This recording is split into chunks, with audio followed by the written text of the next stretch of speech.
Eti mabedwafo anopa nya wotre me nya introduce wo. I'm not some feel. Na mabedwafo anopa ye nana ya jantoa. Nana ya achampem jantoa.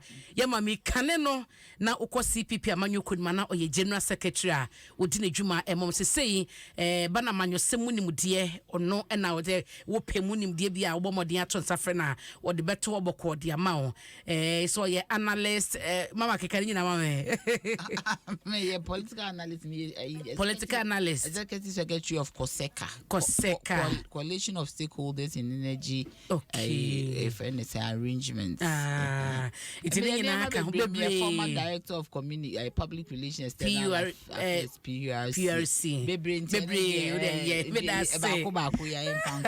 Ghana and what is na akuya avle ai waje ne chichi na de na e tare de na gumu yi 24-hour economy omunchire na akuya avle akwaba mafi wo me aso mafi me say so atwa mabo and na menya me na na ya ajanto atimi nche have the rough na ye share ni mo say ye share ni mo say nana akuya ye NDC communication team member ye share say nana ma Ellen Amadeku ebeba bekan ho e wo hanan komo no ayede eti yes here with Black Stars because no ene chese de ho apaso pa na kuya nka bi eti akuya eno she match no de di kan ho baby man hwe bi adentia na me ko baby man bantem ayo baby enti mo mo se de ye she ya na ye draw say ye draw 2-2 yes enti nyame ya adum na ye bo ana ye sumi ewi na akofo ado abreso de bibia ye relax enti se bo se bo no ye ready and ye mo bi an ye surprise era ye wo mu no de last nko a bibia ye rewom bibia enti se football anana na ya me bo se football no ye rewom a ene de ye surprising and this abreso ye sign kwa obe say ye be wini na yetumi wini World Cup no abena mami ntia me mami anopei onde na ni station ani Adom FM me mami friend mama Teria okay a hard working woman ono ne mi ko school abitese mi tumi cabro for san anopei mi chia no na mi ntia me brother nso Sami afi abrochira ba o se o de bra me iPhone nti se me ba ha na mambo ni din a on fa mami nti abena me ma ne mo pia for Sami mi fi happy me ba fie straight na akoje me iPhone mate na anti Black Stars asem na no ana maka no why na mi nchia Lola nso Lola oya dreadlocks e wo West Legon unza na me weave on unim se me ni mu hye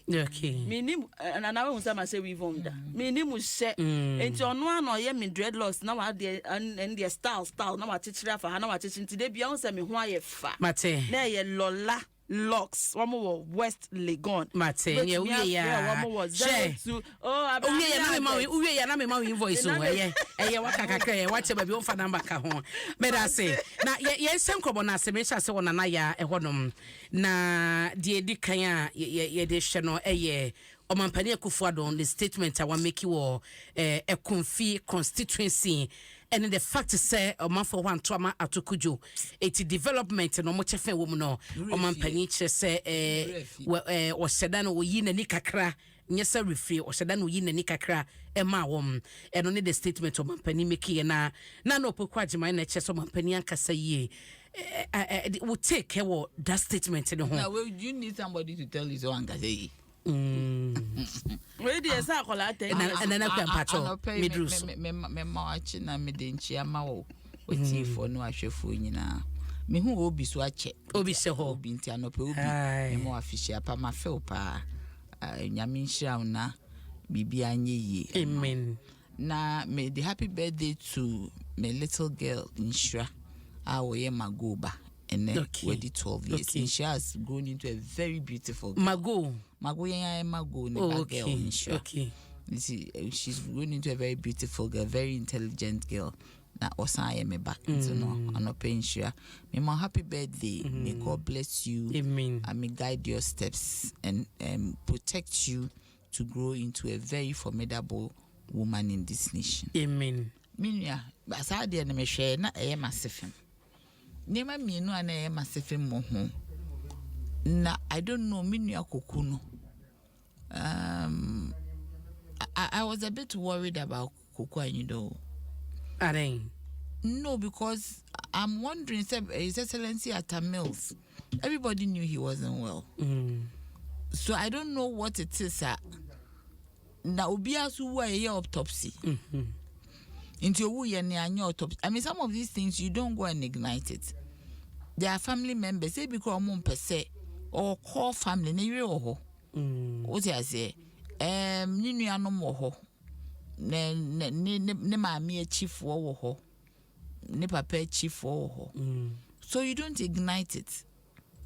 Yes, I know how will be psychologically. What I say, into me believe it's a time has come as I say, Oma Professor Tamil Sidinda. Because how many years in it? 2012. 12 years ago. Yeah. I never pay free. Why still young your autopsy? What actually happened? Me should say, everybody knew His Excellency wasn't well, and you're right to cross here back count once. But nana the fact say obi home fano obi betumi afimu it could be say autopsy crab ba no na nye de obi anim say eno ne ade ha no eni ku no there's a possibility obi will be a autopsy. What I say? If say there is anything and the family no more or the friend saying or no koku no do family ne chain. But say a family ne no a family ne dia enuanom Chidom hima no but enuanet okay Chidom hima time and ye fan the senka His Excellency nye president me say me free baby me kro me wo Chidom hima me wo Chidom hima wo free fie pe me free menhia me kro me yo tumfo nua krampo no otumfo ye me cousin how many times am me hu no Ote aba mi nua kwa me jantoa say 2 days on time nka obefre. Say me so maintain nka amefre mi nua no me hu o like we talk. Me ma me kwakosra no. Say me kokuma say how many times am me ko otumfo ye me cousin. Ote ma say inti say bibi eye yi ahwan no me be ka won mo. Enye mi nua kwa me. Okay. Ene me sisters, ene me ma. Enye omo na be ka won. Omo kra ma out mama me kan say hia ayi. Tienfa say president no nye president why no ni closest ni yire ni nuanom na busua but obia me kan hwe why are you the one to lead it because I see mama papa ne da whatever it is you might have your issues me ko me pena sempa but this one there is out of place but semba ko bia de bia me kan an nkrofo didi agro me nua say wo ko bia na ya wan hwe ye na wani nya din a ebe fa so what I say? Ebe falso. May government read the makobida, and I know what it is. So we near din pa ebe falso. Intim yen hu no mo bona yen try say ebe boano. Because we just plunge them into there will be a journey see ho. I said this if one penny for fun. No mo hwehwe mo hu say if everything is all right. He has pain. Because what you go through there, then psychological trauma,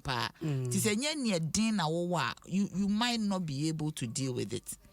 Intimate believe it says, I say, obitimi sheno. Ye jan father do. Somebody should really the focus say jamana juni mental health and yet damon. You can go through a certain situation at the end of the day, no, you have issues. But so be and show and now say me a Christian no my Christ helps me to go through some of these things. Okay. Into me feel say no one ya man. But this is not the first time our cancer say me. Okay, be of Volta region. Or he be crown post to crown peace FM or he be a cancer who here development also can beach then. And away so. Me name say and then you have to be MPP before you also enjoy development in this country. I mean, that was a very unfortunate statement. A very, very highly unfortunate statement. Saying it they be because the age is not a kinship, a good denominator of kinship. Because I then and Crawford now or move was no development, no more to anymore. No to me, I can't almost say, Okra may you near free so. As if says so, Jawasem. I mean, that is just not right. Say because I want to me bentin me you near free so. I mean, you don't. So I say, if you cramp a different. What should that deliberate? Is a deliberate attempt, orchestrated, premeditated, Bruni Becca? What she share at to what's away you were near to the development in the Omunyabi? Okay. That one is it is not right. Me that say. You don't have to talk like that as a president. Yes. Me that say nana kya. Abena. Me meti we. Abena misai ma wetie fo nyina ma chi ana. No. Omo hwe yen wo Ghana ni global world ni nyina e chia omo NDC for mi chia mo 2024 de ma yen ye adwumaden na yen tumi ntu osno no enkon rem because senior almost disrespecting na me rem okọ obesan aba insuom ampa okosie piano to see no mu bom obesinke na insuo ne yehu biom na akọkọ wura mu de so onu wura me ne natural habitation ti okọ obesefa no kọ ba bia wo na adwenkura ni ho ne de wo mbekọ na me da say obetonsuo no mu o sinke because ni mu odu o se ne ma wura insuo no ma no okọ one year who cross or baby because why it's me mom yira me that say na kia me ti abena on be yira me we amphibium de bia na ka kire me say ma me nka say wo mo ko forest wo mo ko nsuom ye no on be to apum na asoche ne nyina ene wo mo ko because abena upon a more serious note no say ye wo a crow to say Ghana is an economy.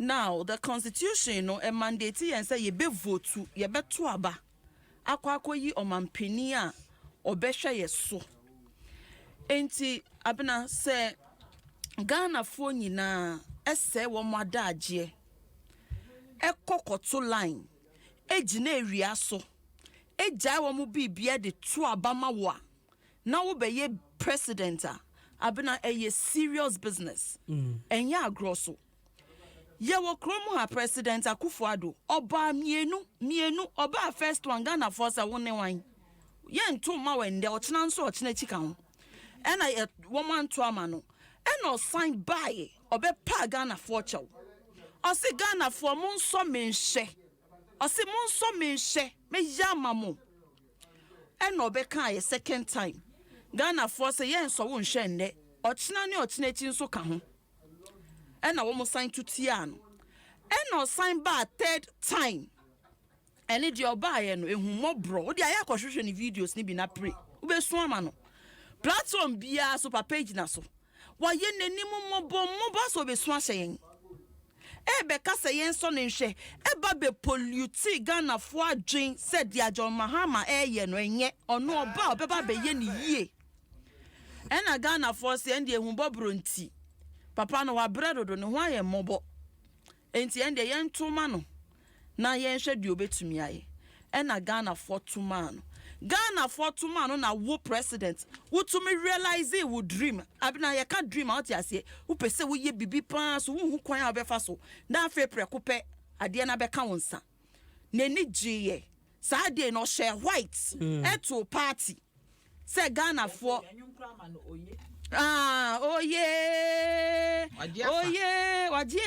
wajiafa anum nsu egusu amene amanasa me cry sorry na to nyom na yire ya to man ena nani gi ye say Ghana for agimiedi abina Ghana for gi papa di wie ya o se dia be nyina modia such an ungrateful person abina papa yi mfe ni die Ghana for and then you chine nyina on fe ni die Ghana for and ye ya na wa betu bia ma ne yen ya na wa betu bia ma ne yen sika mpedede na wa ka French egu so na wa to ma Ghana for share abena article 36 clause 2 eka say stipulated say the need for government to undertake even and balanced development of all regions and every part of each region of Ghana, and in particular improving the conditions of life in the rural areas and generally reducing any imbalance in development between rural and the urban areas. Our constitution as share page maybe a code of conduct president ni code of conduct no our constitution him na said yes or no our constitution him. That is why when the president is elected or swear what is called an oath was swear oath to be faithful and just to Ghanaians, only for you to sit in that chair and disrespect us. How can you tell the people of Ekumfi say one to a parliamentary candidate in Tina when you are more such an insult? What kind of insult is this? After you have bred this president, it's not nice at all. See, the same voice I had ma Akufo-Addo any Bawumiani MP before no president Ebeka Sayeno. Abina, we will use that same voice to speak. President Bawumiani. So Akufo-Addo.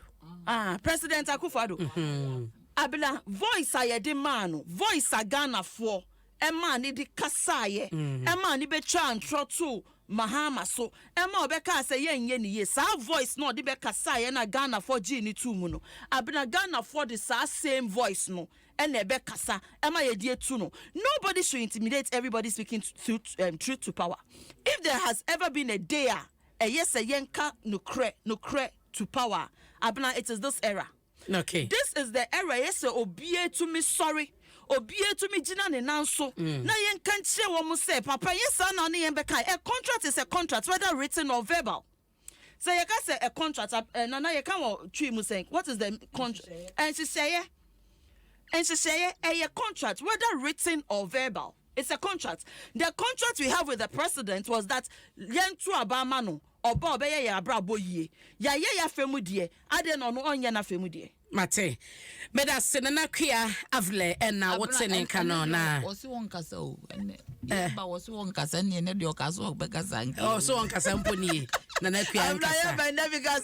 Nana kia nkasa. Mate na nana se me kasa mponi ankai. Inti yen share san enyema we obi bekasa say president biaba na se nebre ya so a yana some of these comments what say be mu pass bebe na obi ye ni exception the former president make some more transfers ebra ye do election year na pressure money ade wo share ebra koba say teacher ni training allowances are withdraw ye the agitation say by comment to make your kwa sentimental comment to come make ye to the point bia obi koka say Ghana for crumple was short memory asantemamu like so sir petty commenter eyo mo make no yana omuhunu ne se bre no ma bre anase na o ma ye fed up anase adwuma na ye na age o nsem ena mo make settle transfer sanka nka wo hwemu pa na e bra opepa wa na ka onka asem ne da na ya if anything abinai another the end enye petty comments o o start ke kan same we nya ne o ti ase wo kan bi last year tell the time on so o kan wo mu sister at this point they so say o ma bi mti no no ma bi o ma bi o ti me kan de ope ana mbwa o ma bi o say won't be kan de ope because he say ahimfo te wani ma so omo bu anya ahim how do you know ahimfo omo to aba onim no omo to aba nipa kro omo to aba ma no because ahimfo don't control who votes for whom. It's unfortunate but ahimfo they do not control it.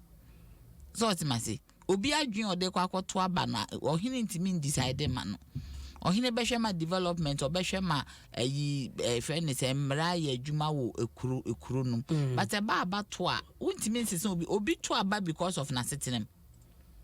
There are various reasons nipa de to aba me kai kumase me uncle ba ko no so kwa to aba I mean reasons antifo the typically wo mo ye also do hot to my Rollins I didn't see I was in the Rollins we any fe e wo ballot paper so also share do bo ahian nim no share Rollins anim a Rollins ho afe and what to my Rollins o ti ase inti no obi a wo reason o de to aba obi wo hwa na damfo. You see, in that ballot box, that ballot space, nobody knows what goes on there. Obi krampo betimi akwa to MPP ni obeto amendisi ni because e bia nipa na na damfo. O NDC ni obetimi ato ama CPP ni because nipa na onim no. What did they mention? Inti no abato mu nsem nya de awde ya stick for development. Because oba na so your father for everybody. Untimi nka nche konfi for say ana any other constituency or region say because oba nto aba ama minti no menye development. His Excellency John Dramani Mahama Ashanti for anto ama no but the biggest market in West Africa Osi Kumasi. Yeah. orchestrated system no whatever it is some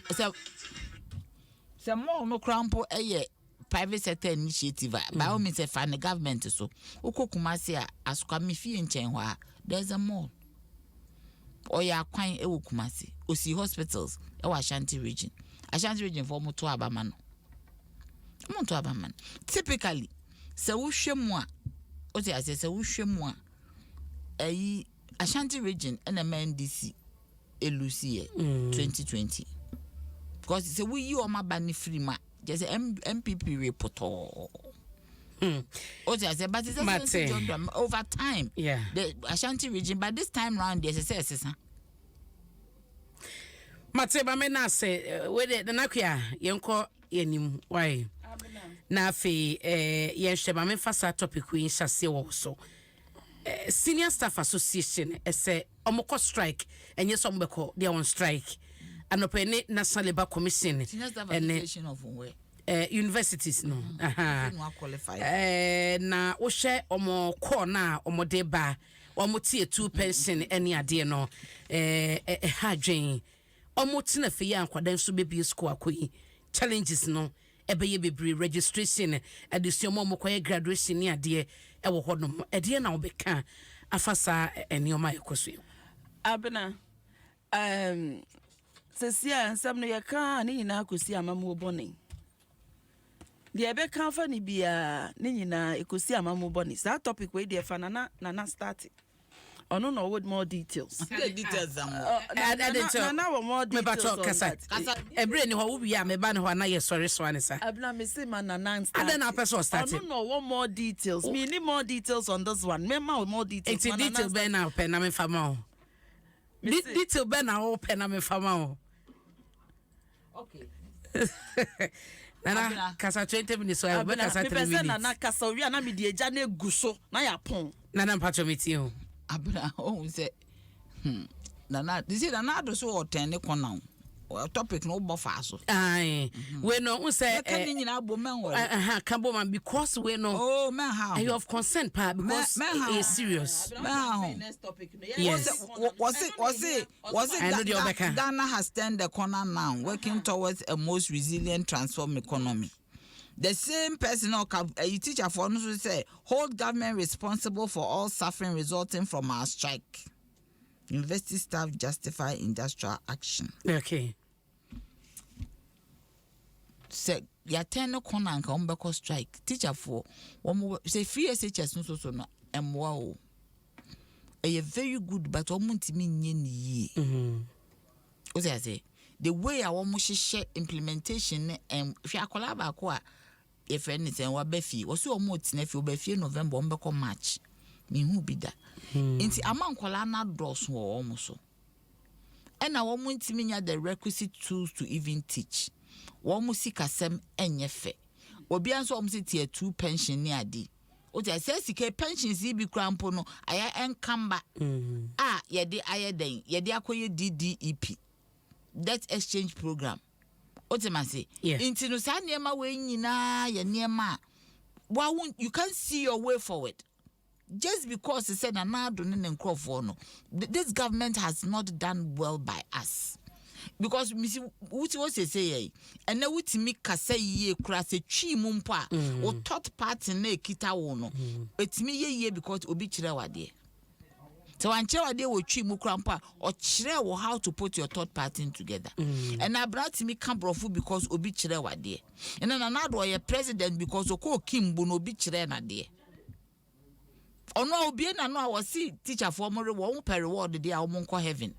It is on one kasa teacher for asem nye dey ehia no because you see they bia na ban we ade ye me ya wo ho ne say the kind of promises they give us Ghanaians including teachers very ahomete e bia nsa wo kasa nkola be registration workers egu om so but the requisites tools to crampa omo de be and they say then na registration omo ye no online ba umi ase digitalization abon be online bedu be na block yes omo ko school en kola na e ko school no tech won so omo de transfer first bia ba minim so wahu a so tech junction u free tech junction e de ko school mo 25 cedis Ufri ahensan 30 cedis.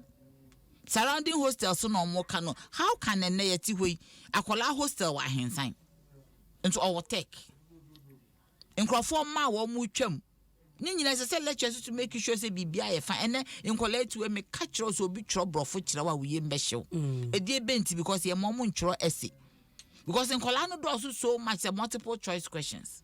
Because each ni no only the capacity say wo ye essay obetimi aye den amake. Ni nyina ka me hwa ye ma wo mo allowances bia. Wo mo aso pension cramp aye compromised. Because one be catch us someone for mon sanka.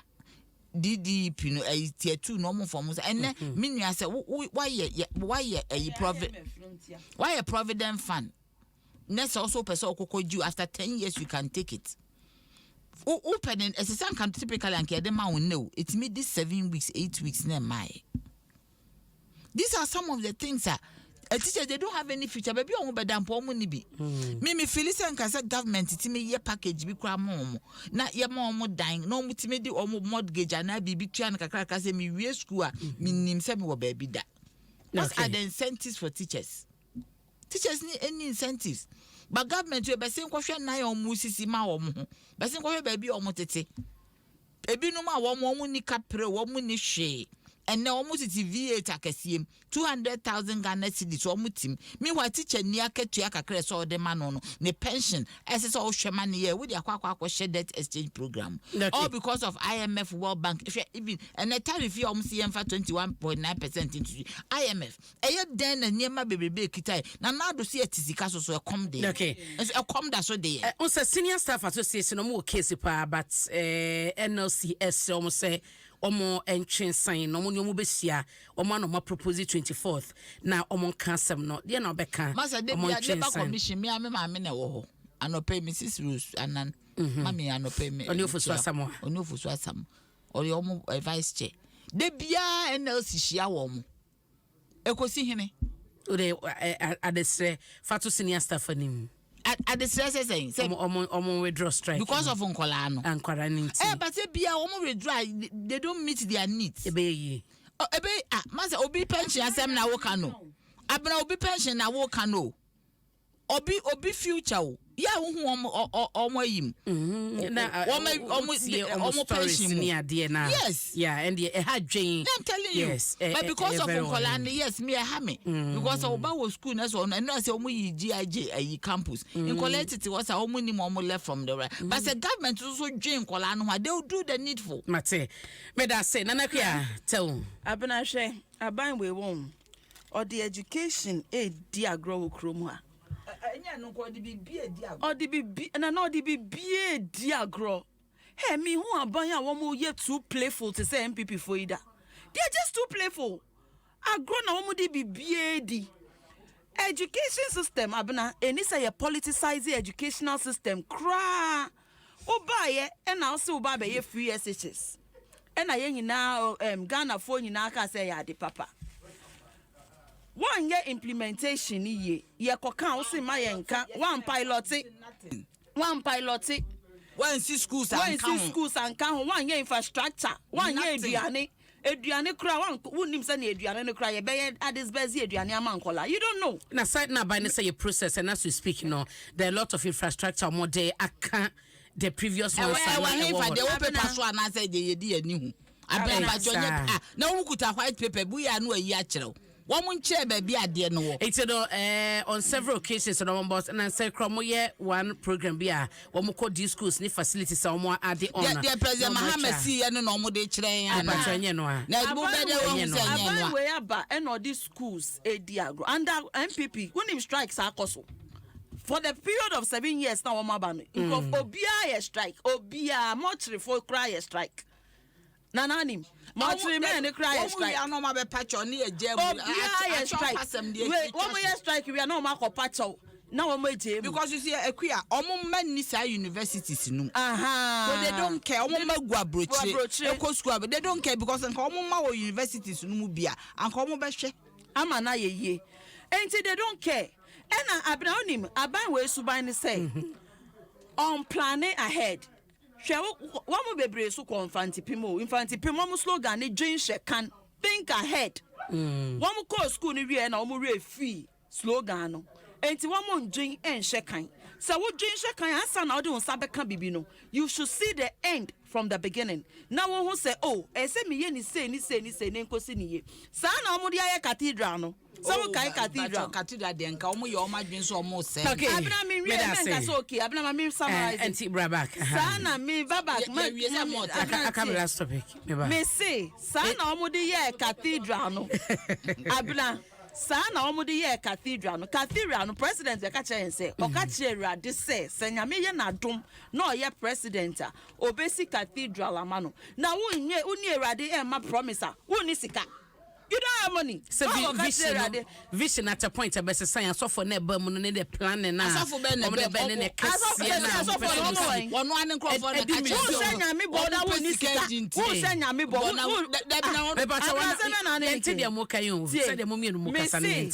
Oba so kose nyame bo se nyame ma ne ye president obesi cathedral no na odwe me ne wo yesika na ye abla na ogina obi na wo sika na odwe ho so de besi cathedral no so wailing wall and no so obesi cathedral nti esa nkoko si no woni krom ana so de ni sikesi yes and the promise and the covenant because obesi cathedral wo ni sika na dada nyame mama na say na ya nyame obo so na say onu ni pe krampo no ayi president no kwase say no it means o ka asem kwa me fa ni serious because Nyankopon kra wantimi we deceiving Nyankopon abo o she Nyankopon kra wantimi ani so nti human beings obo ye sha o she ye ba ye de be ye de mate me last topic me de ye de sorry so no ye we Black Stars the former president say ope animun say yes aka yes I we o ha me pede na ya e boss o say oh there ba enti no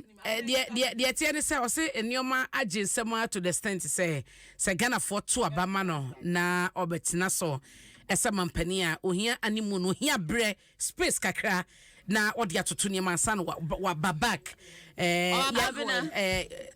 so we on track said your board na te board na grat money ade no da bi so okohome mama na breath free space kakra no fan to ni man san baba be it said animu no dey there it is chema say honeymoon hey honeymoon mumbo tape na ye wanka Aisha shisha odi no mame o de kasa metio ye be boma honeymoon say honeymoon cry and say or party say or kwakoda da bia asema me kan da be na pia nyabote na pia na relaxing man kasa wokoda na so de na yiri ko honeymoon so mo ko enjoy you. It is about governance no na yeka it is say oh yes ye mebo audio na ma ho enti na nakua ma na ye say wanka honeymoon na nya honeymoon so de na yiri ye wo da ye hwe ye be nya ba ma metio say ye pe obi a oye juma pa wo kromo a president a oye juma pa wo kromo a your friend of His Excellency the former president John Dramani Mahama share ono no oye building Ghana to woni okọ regions Christmas we me ko takrade ko relax me ho me what takrade a me relax me ho na me flag bearer eni nam Cape Coast eni nam bebia year campaign. Okay. Who works harder than His Excellency John Mahama? Nobody does. Yeah, two Obama president Akufo-Addo. When we say all regions, bibi order, and when we say we relaxing, okay, can I drink? What President Mahama meant was that one must say economy no, one more guno. Abina, you can say bankrupt here. What you say? You can say bankrupt. Yeah, just say we are bankrupt now. Okay. Just say you gune into details. And it would take a very serious planning and a very serious job to do. And His Excellency John Dramani Mahama patche say, why you willing say oh baba be ye ama wo ho ato na me so me ho ato me enti oba obeye bibia ye na yesi obi anim na najo no won so kan ya nhwe ne enti animu no ha enti obeye bibia ye ye nim no dada on ye nim so ono no ye roads nyina ye nim so ono no ye school but what enti me bre so an sa ye so kan ya mfa nhwe ne nim we know his track record me da se nana ya se ontie bona ontie yenko plead with the teachers unions NATS and NAGRAT and UTAG and TEWU and all of them. And all of you are clamoring for allowances increase in your allowances and so on and so forth. Let me caution you that in 2025, inshallah, after we take over, we will show you the books and the finances of this country. And you realize the harm that the MPP administration has done to Ghana's economy. This country is broke. And so we would beg you that when we come into office, give us a bit of a honeymoon. Let's put things in place so that we can bring the economy back on its feet. And when we have done that, we can accede to your demands again. Meda Sedanaya. Nti when you sama the former president Kanye, it's a share associations or bomudin and ne was o pleading fans or some oba omomano ebre. Na on fanto to ne madu to say the nyoma on no according to him sikasema sani ade no on fanya sadwuma ni asane bia demands bi ebeba ban so aba. That is what he meant. No na Ghana fo bi say sedioma jinsebo to that extent now about 4 years so beji animu no period ahe days ahe months ahe na pay for animu no and I was say adwuma. That was the question. Nye bibia me sure say no, Nana, what he meant was that Okaka and one capture or say or they will show Ghanaians the finances and the day book the state of the economy. Yeah, be much Ghana for. Say see because of MPP what power ninety. The woman ye be clear and to Ghana for. If only Ghanaians know how much debt is on our head, Anka. Ebe yo mo wa what be na to wa run himself the Ghana ye kasa obi entu how the car almost 19,000. Enti e dis ba animu no mo pedesa he na mansa he na mo dia foto ne ma na wi. Can say oba obehye bibia so yie na bibia koyie na Ghana no abeye kra behye enti honeymoon me peso bia me misinterpreti and the okay na me tell say the interpretation no na me dia to ho yi enye so de koda wo say moment space enti e bisa say this ahemanta he na mo se mo pe na mo dia manage ansa na mababa ke so obi betumi abedimande se mo ntu baketu ye mo 4 years no mo de 1 year na beye ntoto ye no after say ma bia book ma check Ghana for na we cannot sit here and say 1 day na ye de beye 2 days na ye de beye into the 4 years ni na beye Excellency John Dramani Mahama no see oba obe bie books nim na oni stakeholders ni nyina ahwe books o wi ana Ghana farmer mo animu ha mani mo pe na he na mo dia yesa adwuma no Nana missing what my friend and Abena may patch will say His Excellency John Dramani Mahama ba obe meeting with stakeholders. You can't get up and say 1 day or 2 days. We shouldn't say that. And so meeting stakeholders no be at now. Now you be a book. Now you share some bonia MPP for AD. But the truth of the matter is that the crack and he said His Excellency John Dramani Mahama Bema why ye be da obe to me aye biomudie. Ye so can he and him. He is a man that can do it. I do remember okay say the last State of the Nation address at the former president Maye wakama kana 40 as say no sika ni nyina no asa na maka ya wi amana kadompe. That is the statement he made in the last State of the Nation address before from the president. Does that mean that the new president oba beka say enem sika no o mani sika say na kadompe nti o say me de ho number tare ho ansa na o man fa hyase adimande bibia na na moma me animu na me fa mpe board tare dompe ni ho ansa na mamona to aso na yeti bisa Ghana ye company yeti bisa se Ghana ye company and a company na ye bankrupt yen collapse company no ye be pam company fo ni nyina free so na ya kofa new management about be revival sa business no new management dey ba was here man space. It's not by say money space. Per whatever it is that they come and find out, and then they will determine the pace at which they will run. With the economy, no, so it's the same thing. Thank you. Nanaya, we bato tell on this issue. Time on us so. It's really over 4 minutes. 4 minutes. I'll back up every. I'm over there. Nana Pacho meet you. The point is that it is no doubt to say a friend is saying you see kasema basa and no the a fact no kind na ade ba kwa ya so mutwi say me ko New Year school inti a bit you to me say what can you say me ko New Year school no ba address and close for representative no more, but also be make a request. Say agriculture or no the agriculture union sector. Oba be making a request a closer of the TU to Trade Union Congress. Oba be making a request to say omo pay to say they okay. And he said this is Oba treat you baby as so treat you because from no nim no Ghana we are broke. But baby as so treat you be or the pesike biano. And now we are bankrupt. Oh mami Nana Pacho kase bring you. What family ni na with mami your friend is saying bibi bia obebe tuetue bia obetuetue no mo be ye na omo ye ne priority what I say teachers because without no the fear teachers no crab be mu say omo oba obeye stakeholder meeting with everybody teachers in you bia but you see because say you have 17 million voters now about maybe 200,000 I don't know teachers no strength. But you are making a plea to 600,000 of the voters. Say, mama memre na minye say, oye plea no nessa met me a plea to you. So what I say, and I met me a request is benawata de me fe yi mame. Ubet me aka say me fa ma. Eno no nkyere say my bonnet. Is a plea, is a request to about 600,000 government workers.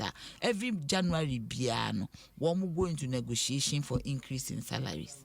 And I do not think he can wait more than a month because they are statutory. Every year, be a 1 more year. A idea 1 more year every January. As I say, once by January, no government, even December, no government. If you had a negotiation, no crowd, no work, the negotiation is done before January. By December, so the MPP will have to do that negotiation before he comes. Into a negotiation, we are a idea that also won't mean Kase Wuntia, a bayan share. Because you are yet negotiation. So me, I believe it is a request that is coming to your friend is saying a group of people. So almost your mom we need to hear from them. Almost your mom fine. But the finally no, I don't think the honeymoon go our way. The fact is that my honeymoon in Chesa Mawari egu. The fact that my honeymoon because our year be a call dear Benty a honeymoon. Your honeymoon the contract to a gene. Yet the honeymoon to Coshess and our dear ni bit me a yeno. Your honeymoon Coshess or Bana Mawade no. You toothpaste no boomer and answer what nano. Ye Christopher dear you Matana yawa. Nintino because a honeymoon and Chesa were useless and as went mean ye human. Honeymoon is also an aspect of life. Intina wohono. A wawadium will be because on also so only trade union free air bed bedins I was so no my than Woma worry. And they have always been close. All request to say time or walk on or to maybe srawom anyone more and she or free this government doesn't do. Thank you. 2024, the NDC, His Excellency John Dramani Mahama, Ababe Buo Mino, and Tiadra would see me. What would you about 9:56? I can't 4 minutes. Me second issue, but time or call. Your video, yeah, so a video ni bia bimokita kof na muso do mu swai de wo mabakan me de me hu no mu akua nie ye revisa free ankra wo video ni mu aba be comment say ye 2020 video but the question is even if say ye 2020 video na say bibia te sa esiye it will cost kof na swai says wo koyi NDC man na say wo ko sell out NDC a wan kasa wo de utibaji wa bakan na why I was wondering why yes as I say your sofu bia we share the setup no ne baby omwona more or less bia bibisa kita akofuna mu esai in politics obeka say politics do this say yes na just mistrust ho o say but so kwado mba wabakan and the man kan ye say me hwe but yes na just mistrust o ti ma say na wabakan na wo de na ekwaje no nyankopon na ku nipa o ti ma say o ewiase ayewe obi a wote wa wo no wo se ayi obetimi akun obi a na se bibi a wo ko swai bekun obi no nyame na ku nipa okay Mami ya no menos commission. Miss Auntie Joyce aye. Was it be a bomb pie? I see a binded the spirit of death. Yakupon the summer spirit of death. It is okay, John. Also, do a back and the wow life. As I say, Nino, a Yamini Kuni. Na man yourself by be a drone, and I didn't cry a bro. So say, every cry never be a boss. But the point is that so fundamentally, no, it means he said there is mistrust. Maybe me who you understand because they been in a so cocoa side. Me man who be a woman, it didn't make sense to me. My dear, I just say NDC for but the fact is say Elvis woman just say NDC because they be an eye on one idea. Mate, because men who NDC colors be our home who be it's a free and castle no send these colors, but because you name the personality no and because all to know someone else yeah was it was semi selling out the NDC and this is for a deep one no party no because I didn't necessarily the end them Nanakia Abena the moye ni yeah you share na video na hu ye na video bi abena Ndi me hu sa video no baby a. Hu da. Debi. Eti me mo audio no nkyere wa na. Remember audio see our 4 minutes. 4 minutes. And when me pesa sa woni mu dia na sa me audio o sa me bona utie. Me kwa akɔhwɛ na next time me ba. Eno hu asɛm na ye ka ne sisi ye. Me kwa akɔhwɛ na se next time me ba na ma bɛka ho asɛm ba. If ma baka nyina ka ho bi. If it is about swearing of oath. Dear. And no na metumi aka ne generalize but video okay me hu ye mate mama na senior wunya hu ye de na my influence mama fa me time ka de hia me me bra so 59 time so for Montuma NDC 2024 thank you wa wo tie ye driver ni ade ton ni ade pam ni mason obia me da say yapon